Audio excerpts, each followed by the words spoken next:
கனிமான மேலான பெரியோர்களே, அன்பு சகோதரர்களே, அல்லாஹு தாலா இந்த உலகத்தை இயக்கிக் கொண்டிருக்கிறான் என்பதை நாளுக்கு நாள் அவன் நிரூபித்துக் கொண்டே இருக்கிறான். அல்லாஹ் என்றொருவன் இருக்கிறான், அவன் இந்த உலகத்தை இயக்குகிறான், அவனுடைய நாட்டு பிரகாரம் தான் இந்த உலகம் இயங்குகிறது என்பதை அல்லாஹ் மனிதனுக்கு ஒவ்வொரு நாளும் உணர்த்தி கொண்டே இருக்கிறான். கனிமானவர்களே, குறிப்பிட்ட ஒரு 2 வாரங்களாக யாரை கேட்டாலும் சொல்லக்கூடிய ஒரு வார்த்தை தான், ஹதரத் என்னென்னமோ பிளான் பண்ணினோம், என்னென்னமோ யோசிச்சு வச்சிருந்தோம், எல்லாம் தலைக்கீழ நடந்த ஹதரத், பிளான் பண்ணின ஒன்றையும் செஞ்சு கொள்ள ஏழாண்டு லெவலுக்கு ஆகிட்டு ஹதரத் என்று நாங்க போட்ட பிளான், நாங்க போட்ட திட்டங்கள் எல்லாம் ஃபெயில் ஆகிட்டு என்பதை மனிதன் ஒத்துக்கொள்ளும் அளவுக்கு அல்லாஹ் அவன் போட்ட பிளானை சக்சஸ் பண்ணி கொண்டிருக்கிறான். கண்ணியமானவர்களே, எனக்கும் உங்களுக்கும் சில நேரம் இந்த சொல்ற வார்த்தை பிடிச்சு கொள்ளாம இருக்கேலும், ஏன்னா பேசுற பலரும் பேசுற விஷயங்களை பார்த்தா ஒரு வருஷத்துக்கு போட்ட பிளான், ஒரு மாசத்துக்கு போட்ட பிளான். என்னுடைய ஒரு நண்பன் கோல் எடுத்து சொன்னார், ஹதரத் 27 நிக்காஹ் இருக்குது, கட்டாயம் வாங்க. அவர் ஒரு ஃபத்வாவுக்காக எடுத்தாரு. அவர் கேட்டார், ஹதரத் நான் என் வைஃபுக்குரிய மகராக நான் உம்ராவைத்தான் வச்சிருக்கிறேன், நாங்க டிசம்பர் ஃபெஸ்ட் நாங்க உம்ரா போறோம், அப்ப நாங்க ரெஜிஸ்டர்ல அதை எப்படி பதியணும், உம்ரா என்று பதிகிறதா அமௌண்ட்டை பதிகிறதா என்று பேசுற ஃபத்வா ஒன்றுக்காக வேண்டி எடுத்தவர் 27 அவருடைய நிக்காஹ் என்று சொன்னாரு. வைஃப் அவரு இன்ஷா அல்லாஹ் டிசம்பர் 1 உம்ரா கூட்டிட்டு போகணும், அந்த உம்ராவுடைய பிரயாணத்துல இருந்து எங்களோட சுவர்க்கம் வரைக்கும் எங்களோட அந்த பிரயாணம் தொடர்வதற்கு துவா செய்யுங்க ஹதரத் என்றவர் 27, 28, 29 ஜனவரி 1, ஜனவரி 2 அவருடைய எந்த விதமான போன் கால்க்கும் ஆன்சர் கிடையாது. கோல் அடிச்சா போன் அவருடைய வேலை செய்து இல்ல. ஜனவரி 3 எதர்ச்சையாக வாட்ஸ்அப்ல ஒரு மெசேஜ் போட்டு வைத்திருந்தேன். அந்த மெசேஜை சீட் பண்ணியிருந்தாரு. நான் உடனே அவருக்கு கோல் எடுத்தேன். நான் அவர்கிட்ட கேட்டேன், என்ன ஹாலாத், எப்படி, என்ன நிலைமை, எங்க இருக்கிறீங்க, உம்மா எப்படி, வாப்பா எப்படி? அவர் சொன்னாரு, நாங்க சேஃப் ஹசரத், எங்களுக்கு இந்த பிரச்சனை இல்ல, ஊடும் போயிட்டுட்டு வீட்டுல இருந்த பொருட்களும் போயிட்டுட்டு ஊடு இந்த இடத்துல தான் இருந்துச்சுன்னு சொல்றதற்கு சில அடையாளங்கள் இருக்குதே ஒழிய ஊடும் இல்ல, வாசலும் இல்ல, பொருட்களும் இல்ல, ஒன்றுமே இல்ல ஹதரத். அதோட சொன்னாரு, கவலையான ஒரு விஷயம் என்னன்ற ஹதரத், 27 கரம் பிடித்து டிசம்பர் ஃபெஸ்ட் வாழ்க்கை துணையுடன் உம்ரா பயணம் கோர்த்து சுவர்க்கம் வரைக்கும் போக வேண்டும் என்று நினைத்து திருமணம் பேசி வைத்திருந்த என பொஞ்சாதிர ஜனாசாவை தொழுவிச்சுட்டு வந்து தான் உங்களோட பேசிக் கொண்டிருக்கிறேன் ஹதரத் என்றார். கண்ணியமானவர்களே, மனிதனுடைய பிளான் 27 நான் நிக்கா செய்ய வேண்டும், டிசம்பர் 1 நான் எனது மனைவியுடன் அவளுக்கென்று நான் கொடுக்கும் அந்த மகரை உம்ராவில் போய் உம்ராவுடைய பயணமாக கொடுக்க வேண்டும், எனது வாழ்க்கை இப்படியே சந்தோஷமாக தொடர வேண்டும் என்று மனிதன் போட்ட பிளான் அது அன்சக்சஸ். ரப்பு போட்டிருந்தான் ஒரு பிளான், நீ திருமணம் முடித்த அந்த தினத்தில் உனது மனைவியுடைய கடைசி நாளாக அமைய வேண்டும் என்று. கண்ணியமானவர்களே, பேசுற ஏக்கச்சக்கமானவங்க ஏராளமானவங்க சொல்ற விஷயம் என்னண்டா, ஹதரத் இந்த கிழமை இப்படி நினைச்சிருந்தோம், ஹதரத் வீட்டுக்கு பெயிண்ட் பண்ண நினைச்சிருந்தோம், ஹதரத் வீட்டை கட்ட நினைச்சிருந்தோம், ஹதரத் இப்படி எல்லாம் நினைச்சிருந்தோம், எல்லாம் தலைக்கீழ மாறிட்டு ஹதரத் என்று மனிதன் போட்ட பிளானை தாண்டி ரப்புடைய பிளான் தான் இந்த உலகத்தில் வேலை செய்யும் என்பதை அல்லாஹ் தினம் தினம் எனக்கும் உங்களுக்கும் ஞாபகப்படுத்திக் கொண்டே இருக்கிறான். கண்ணியமானவர்களே, 32 வருடங்கள், கிட்டத்தட்ட 10 வருடங்களாக அல்லாஹ்வுடைய கிருபையினால் ஜும்மாக்களுக்கு ஏறி இறங்கும் சந்தர்ப்பத்தை எல்லாம் நசீபாக்கி இருக்கிறான். எனக்கு தெரிய நானும் எக்கச்சக்கமான ஜும்மாக்களில் கியாமத்தை பத்தி பேசுற நேரத்துல அல்லோல கல்லோலம் என்ற ஒரு வார்த்தையை நானும் யூஸ் பண்ணியிருக்கிறேன். அல்லோல கல்லோலப்படுவார்கள். கியாமத்திலே உம்மா எங்க, புள்ள எங்க, யாருக்கும் தெரியா. உம்மாக்கு புள்ளட கவலை இருக்காது, வாப்பாக்கு புள்ளகள கவலை இருக்காது. உம்மா எங்கேயோ, புள்ள எங்கேயோ, நான் நான் நான் ஏண்ட குடும்பம் நான் என்று மனிதன் அல்லோல கல்லோலப்பட்டு கொண்டிருப்பான் என்பதை வெறுமனே வார்த்தையாக மிம்பரில் சொல்லிக் கொண்டிருந்தோம், அல்லது அந்த வார்த்தையை வெறுமனே யாரோ சொல்ல கேட்டுக்கொண்டிருந்தோம். கண்ணியமானவர்களே, படைத்தவன் அல்லாஹ் 2 அல்லது 3 நாட்கள் கரண்ட்டும் இல்லாம நெட்வொர்க்கும் இல்லாம குடும்பம் கம்பளையில கொழும்புக்கு போனவர் வாரண்டு சொன்னாரு. 1 மணி 2 மணி வாரண்டவருடைய வருகையை காண நான் கடையை மூடிக்கொண்டிருக்கிறேன், என்னமாலும் எடுத்துட்டு வரவேணுமா என்று கோல் பண்ணின கணவன், அதுக்கு பின்னால் அவருடைய போன் எந்த விதமான ஆன்சரும் கிடையாது. அவர் இருக்கிறாரா இல்லையா, மௌத்தா, மறுவா வருவாரா என்று எதுவுமே தெரியாமல் ஒவ்வொரு மனிதனும் அல்லோல கல்லோலம் என்ற வார்த்தையை அல்லாஹ் உணர வைக்கிறார். இது கியாமத்தில் தான் உணர்வோமா என்றிருந்த எனக்கு இல்ல இல்ல, அது கியாமத்துல இதை விட பயங்கரமா இருக்கும். அதுக்கு உலகத்துல ஒரு டிப், நீங்க அதை உணர்ந்துக்கோங்க. வீட்டுக்குள்ள மனைவி இருக்கிறா, புள்ளைகள் கேட்கிறாங்க வாப்பா வருவாராண்டு. உம்மாக்கு வாப்பா வருவையா இல்லையா, என்ன பதில் சொல்ற என்று தெரியாம அல்லோல கல்லோலப்பட்ட சந்தர்ப்பங்கள் கண்ணியமானவர்களே. எங்கேயோ ஒரு இடத்துல பொழைச்சி, இது யாருட வீடு, யாருட கடை, எத்தனாம் மாடி, தண்ணி எவ்வளவு வந்திருக்குது, நான் பொழப்பேனா இருப்பேனா மரணிப்பேனா எந்த செய்தியுமே தெரியாது. அந்த தண்ணில கூட, ஈர உடுப்புல கூட, 3ஆம் மாடியில கூட இருந்து கொண்டு வீட்டுல இந்த பொஞ்சாதி நிலைமை என்னவா இருக்கும்? அவங்களுக்கு தண்ணி வந்திருக்குதா? கம்பளையில் இருந்தவங்களுக்கு தெரியா கண்டிக்கு தண்ணி வந்துச்சா இல்லையாண்டு? அதாவது எலியால இருந்தவங்களுக்கு தெரியா கண்டிக்கு தண்ணி வந்துச்சா இல்லையாண்டு? தண்ணி வந்துச்சா, இருக்கிறாங்களா இல்லையா, திண்டாங்களா, யாராலும் அவங்களுக்கு பாதுகாப்புக்கு இருக்கிறார்களா என்ற எந்த உணர்வும் எந்த செய்தியும் தெரியாம முழு உம்மத்தையும் அல்லாஹ் 3 நாட்கள் அல்லோல கல்லோல பட வைத்தார். அல்லாஹ் இருக்கிறான் என்பதை நிரூபித்துக் கொண்டிருக்கிறான் கண்ணியமானவர்களே. ஒரு சில நாட்களுக்கு முன்னால் இந்த இன்சிடென்ட் நடந்ததுக்கு பின்னால கம்பளையில ஒரு மஸ்ஜிதுக்கு போற சந்தர்ப்பம் கிடைச்சிச்சு.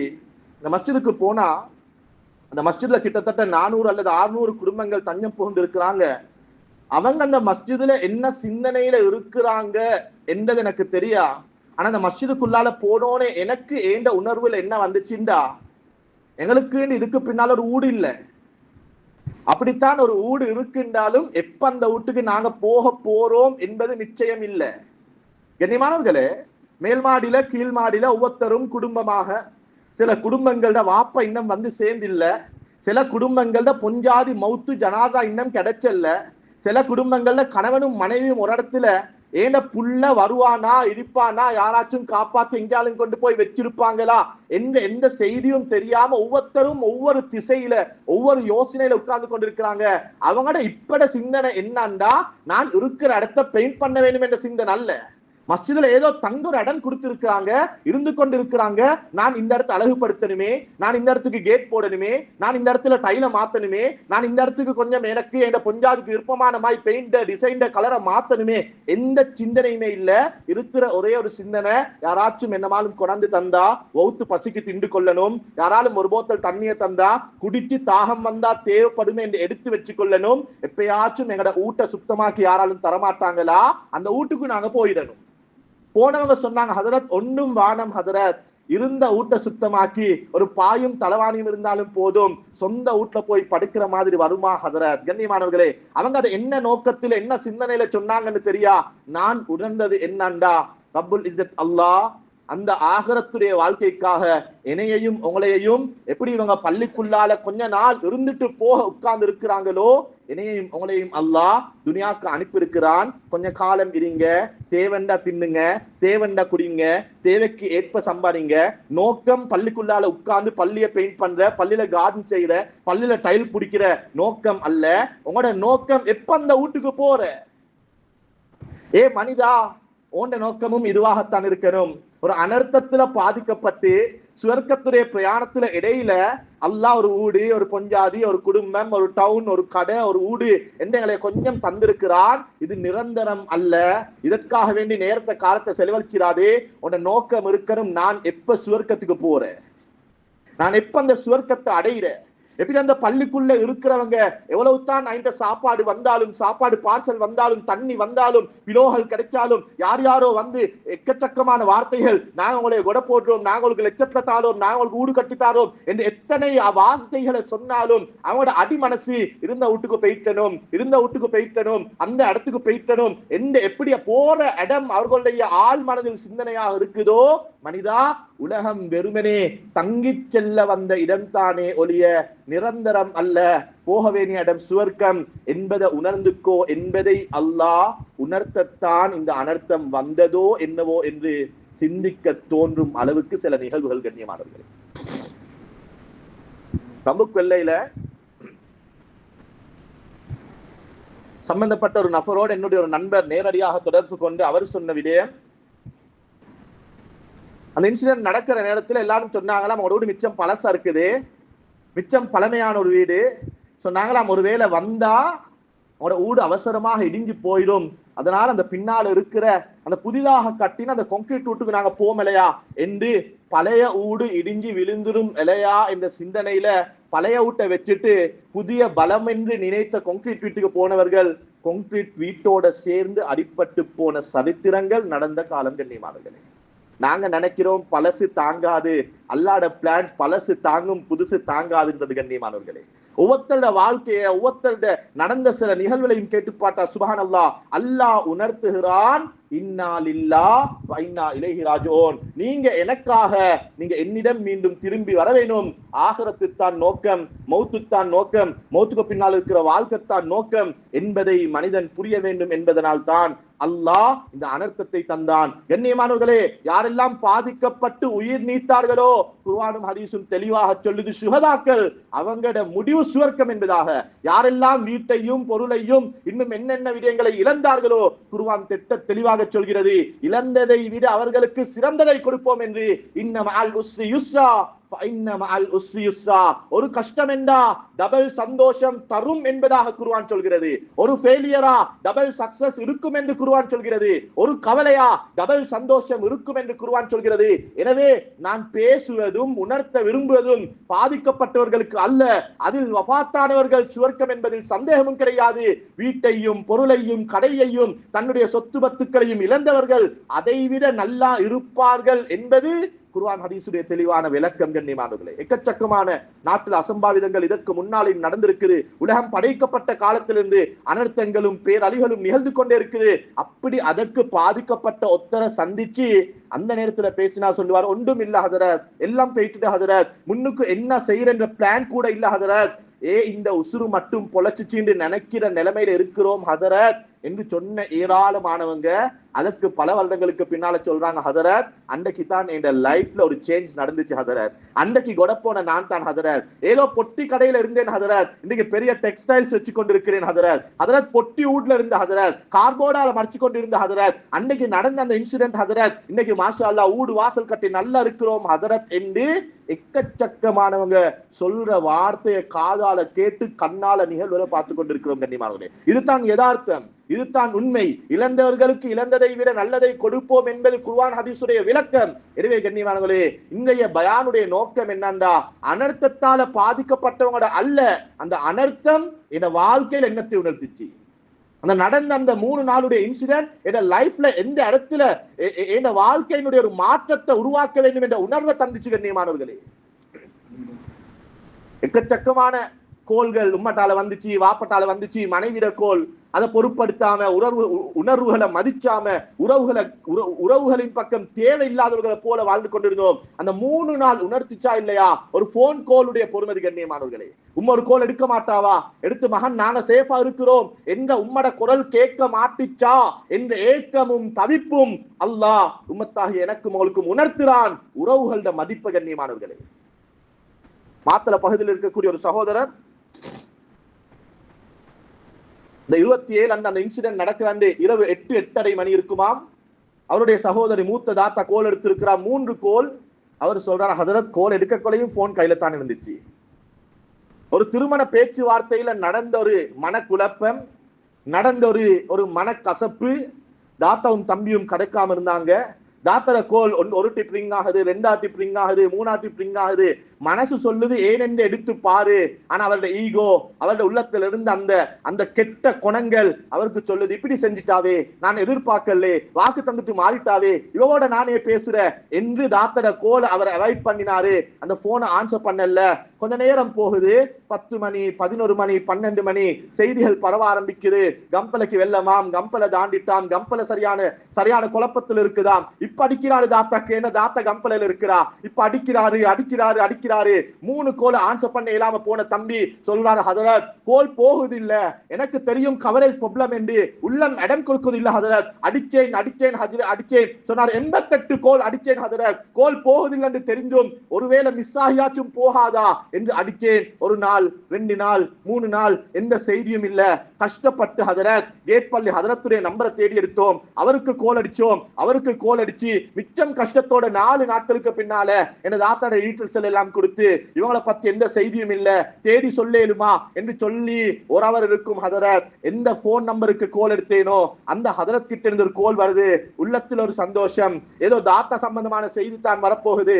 அவர் எடுத்து சொன்னாரு, உங்களோட தாத்தட மகன் இருக்கிறாரு, குடுக்குறேன் பேசிக்கோங்க. ஹதரத் என்ற தாத்தட 3வது மகன் கோல் எடுத்தாரு. எடுத்து சொன்னாரு, மாமா எங்கட வீட்டு கேட் லொக் ஆகிட்டு மாமா, எங்களுக்கு வந்து கொள்ள இயலாத நிலைமை ஆகிட்டு, 1ஆம் தட்டுக்கு தண்ணி நனைஞ்சிட்டு. உம்மா சொன்ன அந்த நேரத்துல எனக்கு யாரோடையும் பேச வேண்டிய தேவை இல்லை. ஆனா மாமாக்கு ஒரு கோல் எடுத்தாங்க, நான் மாமாட்ட மன்னிப்பு கேட்க வேணும், நான் மாமா கிட்ட ஒரு ரிக்வஸ்ட் வைக்க வேணும் என்று 1ஆம் தட்டு நனைஞ்சிட்டு 2ஆம் தட்டுக்கு ஏறினோம். உங்களுக்கு உம்மா கோல் எடுத்தா நீங்க ஆன்சர் பண்ணல, 2வது கோல் எடுத்தா நீங்க ஆன்சர் பண்ணல, 3வது கோலை எடுத்து ஆன்சர் பண்ணல. எங்கட 2ஆம் மாடிக்கும் தண்ணி வர ஆரம்பிச்சுட்டு உம்மா சொன்னா, மகன் ஒருவேளை இந்த தண்ணியால உன் உம்மா நான் மௌத்தாகினா உன மாமாக்கு எனக்கு கஃன் போட சொல்லி சொல்லுங்க வாப்பா என்று சொன்னா மாமா. அதை சொல்லத்தான் உம்மா அவளுக்கு கோல் எடுத்தா. நான் உடனே கேட்டேன், எங்க தாத்தா உம்மா எங்க? அதற்கு மகன் சொன்ன பதில் என்னன்னா, உம்மோட ஜனாசாவை அடக்கத்தான் நாங்க கேட் பள்ளிக்கு வந்தோம், ஜனாசாவை அடக்கிட்டோம், இப்பதான் ஹசரத் உங்களுக்கு கோல் எடுக்க சொல்லி சொன்னாரு மாமா என்று சொன்னாரு என்று ஏங்கி ஏங்கி அழுகிறாரு. கண்ணியமானவர்களே, அவர் சொல்றாரு, ஹசரத் இதுக்கு பின்னால நான் வாழ்ந்து என்ன செய்ய ஹசரத், என்னத்துக்கு கோபம் ஹசரத், என்னத்துக்கு துளத்துல சண்டையும் சச்சவும் பிரச்சனையும். ஒருவேளை அன்றைக்கு நான் அதுக்கு ஆன்சர் பண்ணி இருந்தா எனது ஆத்த பொழைச்சுவாவா இல்லையா 2வது. ஆனா மௌத்து வரைக்கும் நான் மௌத்தாகி கொண்டு இருக்கிறேனே, தாத்தா என்ன பேச நினைச்சா என்ன சொல்ல நினைச்சா ஒன்றும் தெரியாது.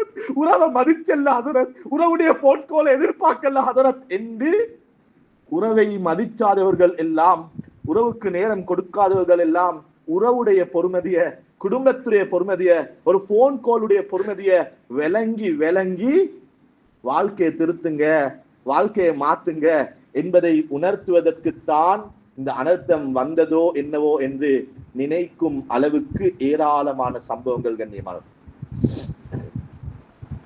என்னுடைய மச்சான் கம்பல பகுதியில் ஒரு மஸ்ஜிதுடைய இமாமாக இருக்கிறாரு. அவரை சந்திக்க போயிருந்தோம். போன நேரத்தில் ஒருவரை முசாஃபா பண்ண வச்சாரு, பண்ண வச்சு சொன்னாரு, இவரை கொஞ்சம் பார்த்துக்கோங்க மச்சான் என்று.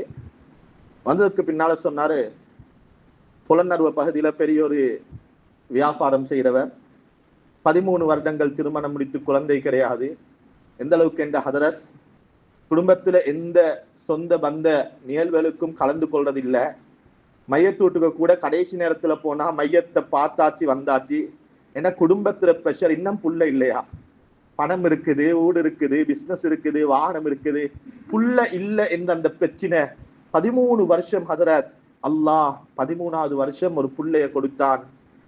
மச்சான் சொன்னாரு, 4 நாளைக்கு முன்னால நான் தான் போய் தஹ்னீக்கும் செஞ்சு அருவா என்று பேரும் வச்சுட்டு வந்தேன். அவரும் புலனறுவ போயிட்டாரு. அசருடைய நேரம் நாங்க அவருடைய வீட்டுக்கு போனோம். அவரு சொன்னார், ஹசரத் இது என் புள்ள இல்ல ஹசரத், அல்லாஹ் எனக்கு தந்த வரம் ஹசரத் என்றார். 13 வருடம் யார் யாருடைய பேச்சுக்களுக்கும் காது தாள் தெரிந்தால என்னுடைய மனைவி. அதற்கு ஒரு கட்டத்துக்கு அங்கால குடும்பத்தாரர் வீட்டுக்கு வந்தா ரூம்ல இருந்து வெளியே வர மாட்டா ஹசரத்.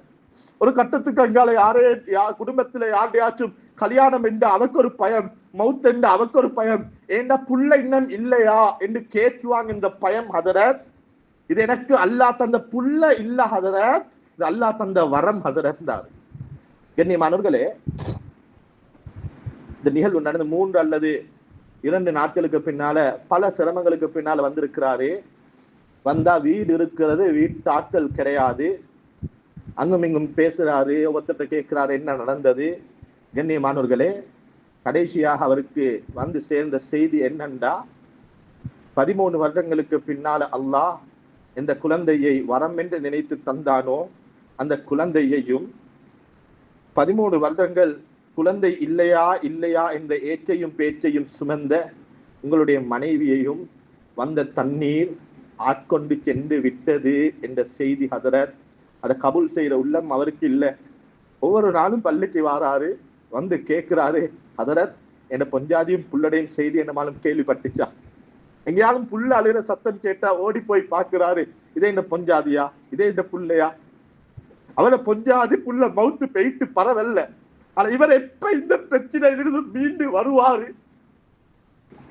இந்த கவலையிலிருந்து இவர் எப்ப எழுந்து வருவாரு என்று தெரியாம இருக்கிறோம் என்று அழுது கொண்டு என் மச்சன் சொன்னார். கண்ணியமா, நான் என்ன சொல்ல வாரேன் என்றா, அல்லாஹ் உணர்த்துறான், துனியா அழிஞ்சு போகும். துனியால நாங்க போடுற பிளான் அதுல எந்த விதமான எதிர்பார்ப்பும் வைக்க முடியாது என்பதை நாள்தோறும் அல்லாஹ் உணர்த்தி கொண்டே இருக்கிறான். கண்ணியமானவர்களே, எங்களுக்கு வாழ்க்கை லேசாக சொல்ல இயலும். நானும் சொல்றேன் தான், அல்லாஹ் தந்தான், அல்லாஹ் எடுத்தான், அல்லாஹ் தருவான். கண்ணியமானவர்களே, நாங்களும் சஹாபாக்கள் அல்லவே? பாதிக்கப்பட்டவர்களும் மனைவியை குழந்தைகளை இழந்தவர்கள் ஒன்றும் சஹாபாக்கள் அல்லவே? இந்த நிலைப்பாடு தான் எம்மிலும் இருக்க வேண்டும். எங்களோட ஈமானும் இந்த லெவல்ல தான் இருக்க வேண்டும். இன்னும் அதற்கான முயற்சி நடக்கலையே. இன்னும் எங்களோட ஈமான் அந்த லெவலுக்கு வரலையே. அல்லாஹ் தந்தான், அல்லாஹ் எடுத்தான், அல்லாஹ் தருவான், இதுதான் உண்மை. ஆனா எப்படி இதை விளங்குற? இன்னைக்கு சொல்றாங்களே, அதுல இருந்த ஊடும் இல்ல, ஊடு இருந்த இடமும் இல்ல, வீட்டுல இருந்த பொருளும் இல்ல, எல்லாத்தையும் எடுத்து அல்லாஹ் உசுர மட்டும் வச்சு என்ன செய்ய ஹதரத் என்று பலரும் கேட்கிறாங்களே. கண்ணியமானவர்களே, எப்ப அல்லாஹ்க்கு நன்றி செலுத்தின? குடிக்கிற தண்ணிய கொட்ட கொலை அந்த 3 நாளும் அல்லாஹ் சுப்ஹானல்லாஹ் நல்ல தண்ணியும் பாரத கான் தண்ணி என்று இல்ல பீலி தண்ணி என்று நினைச்சிட்டு போனோமே. கண்ணியமானவர்களே, பீலி தண்ணியை கூட ஒதுக்கின ஒரு கூட்டமாக, தண்ணியை கணக்கெடுக்காதவங்க பீலிக்கு முன்னால போய், நீர்வீழ்ச்சிக்கு முன்னால போய், இது வாரது எங்கேயோ வீட்டுல இருந்து வார தண்ணித்தான் என்று விளங்கி போத்தலுக்கும் கெலுனுக்கும் அல்லாஹ் காட்டினானா இல்லையா தண்ணிட பொறுமதியை? கண்ணியமானவர்களே, அல்லாஹ் காட்டினானா இல்லையா? ஒரு இடத்துக்கு உணவு பகிர்வதற்காக போயிருந்தோம். போன எல்லாரும் வாராங்க, போட்டி போட்டாங்க, சண்டை பிடிக்கிறாங்க. ஒரு பார்சல் சோத்துக்கு. கண்ணியமானவர்களே, எல்லாருக்கும் பகிர்ந்து கொண்டிருக்கிறோம். ஏதோ நாங்க லைன்ல கொடுக்க வேண்டும் நினைச்சல, அது தானாக லைன் என்று உருவாகி விட்டது. நாங்க சாப்பாடுகளை கொடுத்து கொண்டிருக்கிறோம். ஒருவர் வருகிறார், லைன்ல நிக்கிறார், லைன் கிட்டி ஆகுல திரும்பி போறாரு. மறுவா லைன் கூட மறுவா வந்து லைன்ல ஜாயிண்ட் ஆகுறாரு. மறுவா இன்னும் 3 பேர் 4 பேர் இருக்கிற நேரத்துல மறுவா ஒதுக்குறாரு. நானும் என்னுடைய ஒரு உஸ்தாதும் இதை நோட் பண்ணினோம். நாங்க பக்கத்துல இருந்து ஒருவர் அழைச்சு கேட்டோம். அவர் வாராரு, லைன்ல நிக்கிறாரு, ஆனா சாப்பாடு பார்சல் எடுக்கிற இடம் கிட்டே ஆகல போறாரு. அவரு சொன்னார், ஹதரத் அவர் யாரு தெரியுமா? அவர் சொன்னார், ஹதரத் இந்த பள்ளியில 30 கஞ்சினா 15 கஞ்சி கொடுக்கிறவர் ஹதரத். அவர் சொன்னார், ஹதரத் இந்த ஊர்ல எத்தனையோ ஏழை குமரி பெண்களுடைய திருமணத்துக்கு 25 சான் ஃப்ரீயா கொடுத்தவர் ஹதரத். ஊருக்கே தீங்க கொடுத்த மனுஷன் ஒரு சோத்து பார்சல் சோறுக்கு எப்படி எடுக்கிற என்ற உணர்வா இருக்கும் ஹதரத். கண்ணியமானே, கோடியில புரட்டவனும் பள்ளிக்குள்ளால, பிச்செடுத்தவனும் பள்ளிக்குள்ளால, மாடி வீடுல குடும்பம் நடத்தினரும் மஸ்ஜிதுக்குள்ளால பாயும் இல்லாம டைல்ல படுக்கிற நிலைமை. இதுதான் உலகம். கண்ணியமானவர்களே, அல்லாஹ் ஏதோ தந்திருக்கிறான், நன்றி செலுத்த வேண்டும். தந்த ரப்புக்கு எடுப்பதற்கு நிமிடமும் தேவைப்படாது. கண்ணியமானவர்களே, என்ன பணம், என்ன வாழ்க்கை, என்ன சொத்து. இன்னைக்கு இருந்தவனும் ஒரு இடத்துல, இல்லாதவனும் ஒரு இடத்துல. இன்னைக்கு கடையில பொஸ்ஸும் பாய் இல்லாம படுக்கிறாரு, அந்த கடையில வேலை செஞ்ச கோலியாவும் பாய் இல்லாம படுக்கிறாரு. இன்னைக்கு பெரிய இடத்துல முடிச்சு கொடுத்தவனும் பள்ளிக்குள்ளால பார்சல் சோத்துக்கு கையேந்தி கொண்டிருக்கிறாங்க. இன்னைக்கு அவருடைய துணையில, அவருடைய வசூல்ட மகள்ல கல்யாணம் செஞ்சவரும் அதே பார்சல் சோத்துக்கு ஒரு லைன்ல நிக்கிற காலம். கண்ணியமானவர்களே, நான் என்ன சொல்ல வாரேன் என்றா, ரப்புல் இஸ்ஸத் அல்லாஹ் அவன் தந்தான், அவன் நினைத்தால் எடுப்பான். இது எனக்குரியது அல்ல, தந்திருக்கிறான். நன்றி செலுத்தினால் தொடர்ச்சியாக இருக்கும். அல்லாஹ் பாதுகாக்க வேண்டும். பெருமை அடித்தோம் என்றா, பணத்திமுறை காட்டினோம் என்றா, எங்களுக்கு இருக்கு, நாங்கத்தான் எல்லாம், எங்களை விட்டு ஆள் இல்ல என்று பேசினவர்கள், நினைத்தவர்கள். கண்ணியமானவர்களே, கம்பல பகுதிக்கு ஜும்மாக்களுக்கு போனா அவருடைய வீட்டுல பெரும் விருந்து வைப்பார். உலமாக்களை மதிச்சிருவர் அல்லாஹ். அவர் இழந்ததை பன்மடங்காக்கி அல்லாஹ் அவருக்கு கொடுக்க வேண்டும். கண்ணியமானவர்களே, எனது சில குடும்பத்தார்களும் பாதிக்கப்பட்டார்கள். அவர்களை சந்திப்பதற்காண்டி போயிருந்தோம். போன ஒருவர் வந்து என்னோட பேசினாரு. அவர் உடுத்திருந்த ஆடைக்கும் அவருடைய முகப்பாவனைக்கும் எனக்கு ஆரம்பத்துல யார் என்று புரிஞ்சு கொள்ள இல்லாம போச்சு. அதுக்கு பின்னால் தான் சொன்னாரு, ஹதரத் நீங்க எல்லாம் வந்து உட்காருவீங்களே, திம்பீங்களே ஹதரத், அந்த இடமே எப்படி உங்களுக்கு சொல்றேன்னு விளங்குதில்லை ஹதரத். முழு வீட்டுல உள்ள முழு பொருளும் போயிட்டு ஹதரத், ஊடு மட்டும் மிச்சம் இருக்குது. எனக்கு அப்பத்தான் விளங்குச்சு, ஏராளமானவர்களை அழைச்சி சாப்பாடு போட்டவர் இன்னைக்கு சாப்பாட்டுக்காக வேண்டி யாராலும் ஒரு பார்சல் சோறு கொண்டு தர மாட்டாங்களா? உடுத்த உடுப்புனாலும் பரவாயில்ல, ஈர உடுப்பை மாத்திக்கொள்ள 2 ஜோடு உடுப்பு தர மாட்டாங்களா என்று அல்லாஹ் இந்த நிலைமையை இந்த அமலுக்கு கொடுத்ததாக இருந்தா, இன்னைக்கு உடுத்துக்கொண்டு சந்தோஷமாக குடும்பத்தோட, கடையோட, வாசலோட இருக்கிற எனக்கும் உங்களுக்கும் இப்படியான ஒரு நிலைமையை தருவதற்கு அல்லாஹ் ஒரு நாளும் தரக்கூடாது. ஒருவேளை அல்லாஹ் தர நினைத்தால் அதற்கு ஏற்ற போல வாழ்ந்து இருக்கிறோமா என்பதை படிச்சுக்கணும் கண்ணியமா. பணம் என்ன படம் கண்ணியமானவர்களே? இருக்கிறவனும் ஒரு இடத்துல, இல்லாதவனும் ஒரு இடத்துல. பணத்தை வச்சு என்னத்தை செய்யலும் கண்ணியமானவர்களே? உறவை சம்பாதிச்சனும், நல்ல குணத்தை சம்பாதிச்சனும். ரோட்ல அல்லாஹ் ஃப்ரீயா சிரிப்பை தந்திருக்கிறார், காண்ற எல்லாத்துறையும் சிரிச்சனும். அல்லாஹ் ஃப்ரீயா அன்பை தந்திருக்கிறார், காண்ற எல்லாத்துக்கும் அன்பை கொடுக்கணும் கண்ணியமானவர்களே. நீங்க ரப்பு ஃப்ரீயா தந்தத்தை கூட நாங்க கஞ்சத்தனம் பட்டுக்கொண்டு ஒருவேளை அல்லாஹ் சோதித்தால் அல்லாஹ் பாதுகாக்கணும் கண்ணியமானவர்களே. சொல்றாரு ஹதரத், எனக்கு தெரிய குடும்பத்தை நல்லா வச்சிருக்கிறாரு. 3 குழந்தைகள், 3 குழந்தைகளும் பெரிய அமைப்புல பணம் கட்டி படிக்க வேண்டிய ஒரு பாடசாலையில 3 மாடி வீடு, வீட்டுக்கு பாவனைக்கு என்ற ஒரு வாகனம், அவருடைய ஃபேக்டரிக்கு போறதுக்கு வாரத்துக்கு என்ற ஒரு வாகனம். கண்ணியமானவர்களே, பாடசாலை விடுமுறைக்கு பிள்ளைகளுக்கு பொஞ்சாதியோட தனி அனுப்புவாரு வெளிநாட்டுக்கு ட்ரிப். பெரும் வசதியானவர். 4 நாள் ஃபேக்டரி இருந்த ஏரியால இருகினாரு. என்ன செய்யற ஏது ஒன்றும் தெரியாது. சொன்னார் 68 கிலோமீட்டர் ஹதரத் ஆட்டை பிடிச்சி பெட்ரோல் இல்லாம இறங்கி நடந்து சிங்கள வீட்டுல சாப்பாடு கேட்டு திண்டு கடையில வாழைப்பழத்தை களவாண்டு திண்டு ஹதரத் 4 நாளுக்கு பின்னால வீட்டுக்கு வந்து இறங்குறேன்.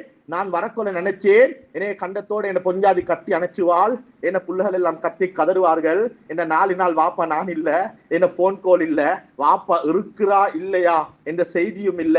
ஹதரத் இரவு 7-7:30 மணி இருக்கும் ஹதரத். நான் கால் வெடிச்சு கால் ரத்தம் வருது ஹதரத். மிச்சம் கஷ்டத்தோட நான் வீட்டுக்குள்ளால வந்து கதவை தட்டேன். என் மனைவி கதவை வந்து சொன்ன வார்த்தை என்னான்டா, வந்து சேர்ந்துட்டீங்களா, வாங்க பொடி வாஷ் போட்டுட்டு வாங்க சாப்பாடை வைக்கிறேன். புள்ளைகள் வந்தாங்க, வந்துட்டீங்களா என்ற ஒரு வார்த்தை ஹதரத். எவ்வளவு காலம் கஷ்டப்பட்டதும் சம்பாதித்ததும் செஞ்ச தியாகங்களும் என்னத்துக்கு என்று நினைச்சிச்சு ஹதரத். கண்ணியமானவர்களே, இது அவருடைய பிள்ளை அல்லவே. நான் அவருக்கு சொன்னேன், இதோட பொஞ்சாதிட பிள்ளை அல்ல, இதோட புள்ளைகளோட பிள்ளை அல்ல. புள்ளைகளுக்கு பணத்தை கொடுத்தீங்க, நல்ல ஸ்கூலை கொடுத்தீங்க, தேவையான உடுப்பை வாங்கி கொடுத்தீங்க. ஒரு வாப்பவை நீங்க எப்ப அன்பை கொடுத்தீங்க, ஒரு வாப்பவை எப்ப நீங்க நேரத்தை கொடுத்தீங்க. கண்ணியமானவரை பிள்ளைய பசியில போடுங்க பிரச்சனை இல்ல, ஆனா வாப்பா பக்கத்துல இருந்து தலையை கராவி கொடுங்க. பொஞ்சாதிக்கு உடுப்பு இல்லாம இருக்கேலும், ஆனா உட்கார வச்சு பொஞ்சாதியோட உங்களோட பிரச்சனை என்ன பேசுங்க. கண்ணியமானவர்களே, இன்னைக்கு குடும்பத்துக்கு நேரம் கொடுக்கிறோம் இல்ல. தொழில் தொழில் தொழில், சல்லி சல்லி, சம்பாத்தியம் சம்பாத்தியம் என்று வாழ்வதே தொழில் செய்வதற்கென்று நினைத்து நானும் நீங்களும் கடைக்கும் பஜாருக்கும் டொரிண்டனுக்கும் டவுனுக்கும் நேரத்தை கொடுத்து கொடுத்து கொடுத்து என்ன பொஞ்சாதி ஓகே, என்ன புள்ள ஓகே, இது மாதிரியான ஒரு சந்தர்ப்பம் வந்தா விளங்குச்சு கண்ணியமானவர்களே. பலருக்கும் வாழ்வதற்குத்தான் தொழிலே அன்றி தொழில் வாழ்க்கை கிடையாது கண்ணியமானவர்களே. வாழத்தான் ஒரு தொழில். ஒரு ஆம்புடியா கேட்கணும், என்ன செய்றீங்க?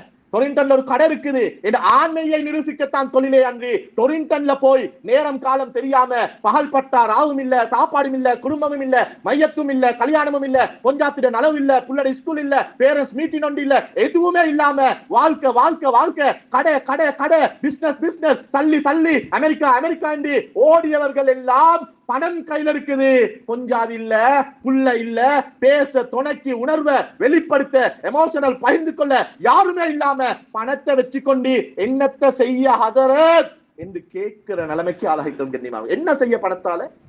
பணம் உள்ளவர்கள் கட்டுக்கட்டா வச்சிருக்கிறாங்களே, ஒரு பார்சல் சோறுவாக ஆயிடுச்சா?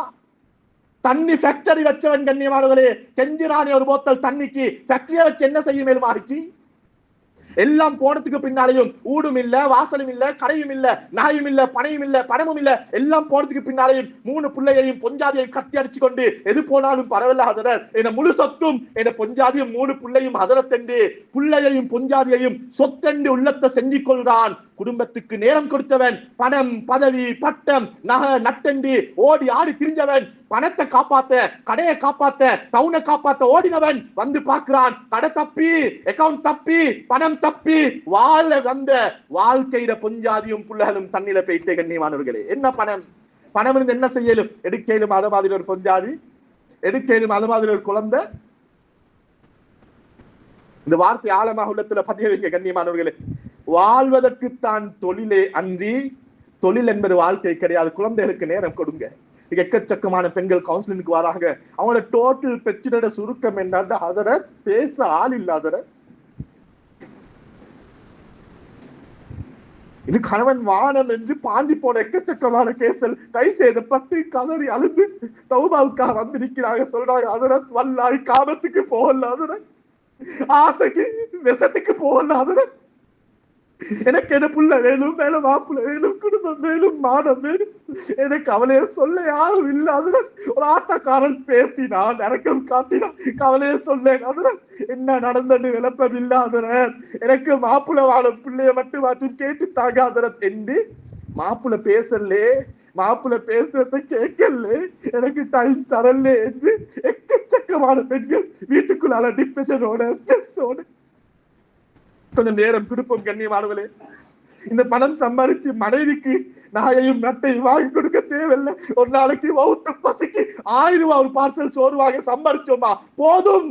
வாங்க வீட்டுக்கு கொஞ்சாதியோட உட்காருங்க. உனக்கு தேவை என்ன, உனக்கு பிரச்சனை என்ன, உனக்கு கஷ்டம் என்ன, உனக்கு கவலை என்ன, பிள்ளைகள் பார்த்தாங்களா, பிள்ளைகளுக்கு கூப்பிடு. குறைஞ்சது ஒரு நாளைக்கு ஒரு நேரம் ஆச்சும் 5 பேரும் சார்ந்து உட்கார்ந்து ஒரு வாயை படைஞ்சு பொஞ்சாதிக்கு ஒரு வாய், பிள்ளைக்கு ஒரு வாய். கண்ணியமானவர்களே, அனாதை இல்லம் தேட தேவையில்லை, வெளியீட்டு நிவாசம் தேட தேவையில்லை. பிச்செடுத்தாச்சும் சம்பள சோத்தி ஆண்டாலும் எனக்கு திங்க தந்த வாப்பா, எனக்கு நேரம் தந்த வாப்பா, என் தலையை தட்டி விட்ட வாப்பா என்று மகன் பிணைஞ்சு தீர்த்துற நிலைமை அல்லா தருவான். கண்ணியமானவர்களே, புள்ளால பணத்துல பொருளை வச்ச வாப்பமார், இன்னைக்கு பொஞ்சாதிய நகையிலையும் உடுப்புலையும் பொருளை வச்ச வாப்பமார் வயசானத்துக்கு போறோம் எங்க நல்லா வெடிட்டு நிவாசம் இருக்குன்னு எங்கள்கிட்ட கோல் பண்ணி கேட்கிற நிலைமை. கண்ணியமாங்களே, திங்க கொடுக்கலுங்க கொடுக்கலத்தான், கஷ்டம் தான், கவலை தான். பெருநாளைக்கு கூட அந்த நைட்ல தான் யாரோட ஹாஜியாட்ட கடன் பட்டு கஷ்டப்பட்டு தான் உடுப்ப கொண்டாந்து கொடுத்த, ஆனா இறக்கத்தை கொடுத்த, நேரத்தை கொடுத்த, மகனை மடியில உட்கார வச்சு ஒரு 18 வயசு ஒரு வாலிபன் அழுந்தங்கு சொல்றான், வாப்பட ஜனாசா வச்சிருக்குது, நான் கடைசியாக கஃபனை மூடுற நேரத்துல கூப்பிட்டு சொன்னேன், வாப்ப கடைசியாக மூட போறோம், மோந்துக்கோங்க. மோந்துட்டு சொன்னான், ஹதரத் எனக்கு தெரிய இந்த வாப்படைய மோந்து இல்ல ஹதரத். எப்ப மோந்தம் கண்ணியமானவர்கள், என் பிள்ளை நடப்ப மகளே, நீ ஒரு முத்தத்துக்கு ஒரு பெண் மார்க்கத்துட்டு போறாளே, வாப்ப மோந்திருந்தா, வாப்ப அணைத்திருந்தா, வாப்ப நேரம் கொடுத்திருந்தா. எனவே கண்ணியமானவர்களே, இந்த அனர்த்தம் என்னத்தை உணர்த்துச்சுண்டா குடும்பத்துக்கு நேரம் கொடுங்கன்றத உணர்த்துச்சு. 3 நாள் போன் கால், குருநாகல உம்மா இருக்கிறா, உம்மா எடுக்க மாட்டாவா, தண்ணி வந்துச்சா இல்லையா, ஊடு அடிப்பட்ட உம்மா இருக்கிறா, வாப்பா இருக்கிற, எக்கச்சக்கமான கோல், உம்மட வரக்கோல பிஸியே பிஸியே, இது எடுத்தா என்ன, இந்த நாளும் ஒரே கதையை தானே கதைச்சுவா என்று அவாய்ட் பண்ணின எக்கச்சக்கமான கோல்கள். உம்மா எடுக்க மாட்டாவா, உம்மா எடுத்து மகன் நான் இங்க சேஃப் வாப்பா என்ற வார்த்தையை சொல்ல மாட்டாவா என்று ஏங்க வச்ச 3 நாட்கள் எங்களுக்கு உணர்த்துது. உறவுகளை பாதுகாத்துக்கோங்க, குடும்பத்தை பாதுகாருங்க, உம்மாவோட பேசுங்க, பொஞ்சாதிக்கு நேரம் கொடுங்க, பிள்ளைகளுக்கு நேரம் கொடுங்க. வாழ்க்கையில பணம் என்பது பகுதித்தானே ஒழிய வாழ்க்கை முழுக்க பணம் அல்ல. கடை என்பது வாழ்வதற்கு ஒரு சாதனமே அன்றி கடத்தான் வாழ்க்கை அல்ல. எக்கச்சக்கமானவங்க உள்ளத்துல கைய வச்சு கேட்டு பாருங்க, காலையில கடைக்கு போறோம், சீசன் என்று வந்தா 12 மணி 1 மணி, கண்ணியமானவர்களே அளந்த ரிஸ்க். கண்ணியமானவர்களே, உதாரணம் சொல்கிறேன், ரப்புல் இஸ்ஸத் அல்லாஹ் குர்ஆன்ல ஜொப்புக்கு போங்க, தொழிலுக்கு போங்க, டவுனுக்கு போங்கன்னு பேசுற நேரத்துல அல்லாஹ் எப்படி சொல்றான் என்றா, ஃபம்ஷூ ஃபில் அர்ல், நீங்க உங்களோட ஜொப்புக்கு தொழிலுக்கு பணத்துக்காக வேண்டி நீங்க ஃபம்ஷூ ஃபில் அர்ல், நீங்க துனியால பூமியில நீங்க நடந்து போங்க. நடந்து போக சொல்கிறான். துலகைக்கு வரைஞ்சி வாங்க, ரப்பின் பக்கம் ஓடி வாங்க, மௌத்த நினைச்சு நீங்க சிங்கம் திரட்ட மாதிரி வாங்க என்றெல்லாம் ஸ்பீடையும் ஹை ஸ்பீடையும் பேசின அல்லாஹ் துனியாவை, கடைய, பஜார, சம்பாத்தியத்தை பேசின நேரத்துல ஃபம்ஷூ ஃபில் அர்ல், அரபுல மஷா யம்ஷி என்றா மெதுவா நடக்கிறதற்கு பாவிக்கிற வார்த்தை. கண்ணியமானவர்களே, ஏனென்றா அளந்து முடிஞ்சு. கண்ணியமானவர்களே, உதாரணம் சொல்கிறேன், ஃபாரின் போறதுக்கு பாஸ்போர்ட்டை கொடுத்துட்டோம், போர்டிங் பாஸையும் அடிச்சாச்சு. இப்ப நான் இருக்கிற இடத்துல இருந்து பிளைட் இருக்கிற இடத்துக்கு ஓடி போனாலும், நடந்து போனாலும், கார் புக் பண்ணி போனாலும், பறந்து போனாலும், அந்த இடத்துல இருந்து பிளைட் இருக்கிற இடத்துக்கு ஜெட்ல போனாலும் நான் போகும் வரையில பிளைட்டை தூக்க மாட்டேன். கண்ணியமானவர்களே, நீங்க நடந்துத்தான் போனாலும் உங்களுக்காக போர்டிங் பாஸ் அடிச்சா பிளைட் வெயிட் பண்ணணும். கண்ணியமானவரே, உலகத்துக்கு அல்லாஹ் உம்மட வவுத்துல 4வது மாசத்துல போர்டிங் பாஸ் அடிச்சு முடிஞ்சு.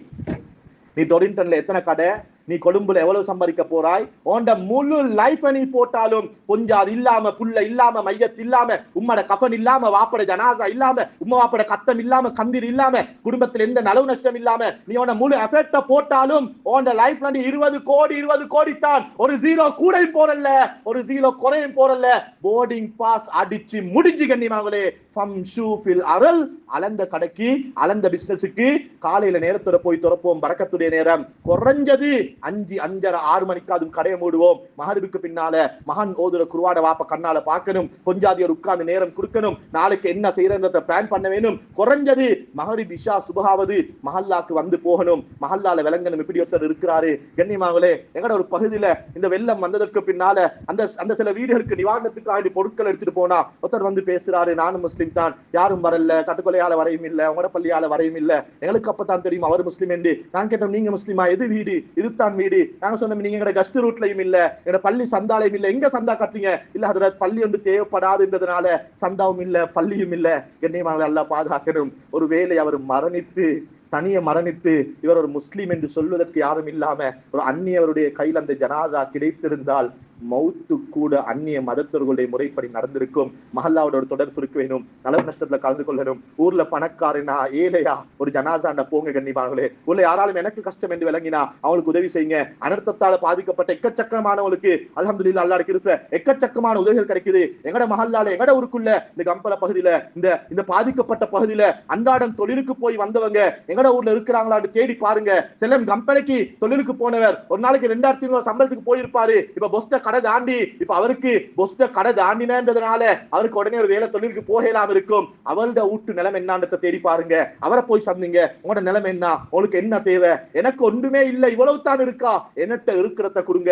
கண்ணியமானவர்களே, சில நேரம் பாதிக்கப்பட்டவங்க முன்னால வந்து எங்களுக்கு ஒன்றும் இல்ல தாங்க என்று கேட்க முடியுமான நிர்பந்தத்தில் இருக்கிறாங்க.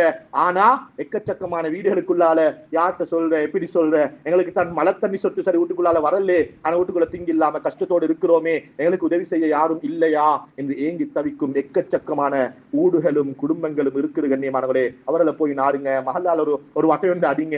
எந்த ஊடு, இவங்க எங்க வேலை செஞ்ச, இவங்க கம்பல இல்லையா, இப்ப அவங்களோட நிலைமை என்ன, இவங்க வெளியே இல்லையா, இப்ப அவங்களோட நிலைமை என்ன என்று அவங்கள போய் ஒன்றுமே கொடுக்கலாட்டி போய் உட்கார்ந்து இரக்கமா சிரிச்சு ஆறுதலா அன்போட 4 வார்த்தை பேசிட்டு வாங்க. கண்ணியமானவர்களே, ரப்புல் இஸ்ஸத் அல்லாஹ் மௌத்து வரைக்கும் இப்படியான நிலைமைகள் வராம எங்களையும் எங்களோட பரம்பரைகளை பாதுகாப்பான். ரப்புல் இஸ்ஸத் அல்லாஹ் எங்களோட வாழ்க்கையில நலவுகளை எங்களோட வாழ்க்கையில அதிகரிச்சு நலவின் பக்கம் உதவி செய்யக்கூடிய நல்ல கூட்டத்தில் ரப்புல் இஸ்ஸத் அல்லாஹ் எங்கள் அனைவரையும் ஆக்கியல்வானாக.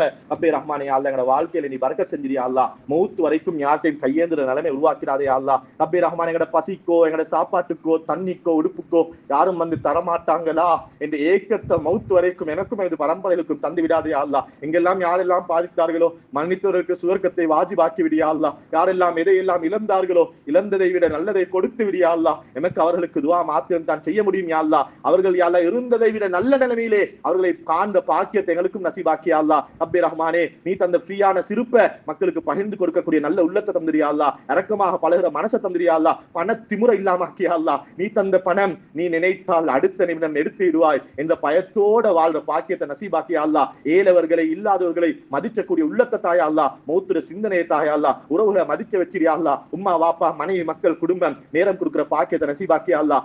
தொழிலாக விலக வையா அல்லாஹ். தொழில் வாழ்வதற்கே அன்றி வாழ்க்கை தொழிலாக ஆக்கி தொழிலோடு எங்களை பின்னி பிணைய வச்சு செதறடிச்சுட்டாதே அல்லாஹ். எங்களோட குழந்தைகள் மனைவி மக்கள் நாங்க இல்லண்டா ஏங்குவாங்க தவிப்பாங்க என்ற நிலைமைக்கு அவர்களோட நல்ல முறையில் அன்பாக பழக்கூடிய நல்ல கணவன்மார்களாக நல்ல ஆண்களாக எங்கள் அனைவரையும் ஆக்கியல்வாயாக. வாஹிரு தஅவானா அல்ஹம்துலில்லாஹி ரப்பில் ஆலமீன்.